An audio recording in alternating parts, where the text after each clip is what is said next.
আর কত যুদ্ধ, আর কত তর্ক, আর কত বিতর্ক, আর কত ছোট করা।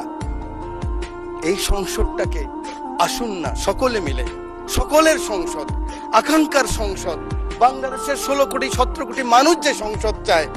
আমি এখানে যত কথাই বলি, আমি মনে করি আপনাকে ঘায়েল করেছি, আপনি মনে করেন আমাকে ঘায়েল করেছেন, কিন্তু বাংলার কৃষক, বাংলার শ্রমিক, বাংলার জেলে সে কিন্তু বোঝে আমার কথা সঠিক না আপনার কথা সঠিক। পরের জন্য যুদ্ধ করেছি অনেক, এবার তোমার আর আমার যুদ্ধ। যদি বলো এত যুদ্ধ করে কি পেয়েছি? তিউনিসিয়ায় পেয়েছি জয়, উগান্ডায় পেয়েছি জনগণের ভালোবাসা, আর প্রতিবেশী বার্মায় পেলাম ঘরে ফেরার তাগাদা। আমি যেন সেই বাতিওয়ালা যে পথ্য পথ্য রাস্তায় বাতি জ্বালিয়ে ফিরি, অথচ যার নিজের ঘরে জমে থাকে দুঃস্ব অন্ধকার।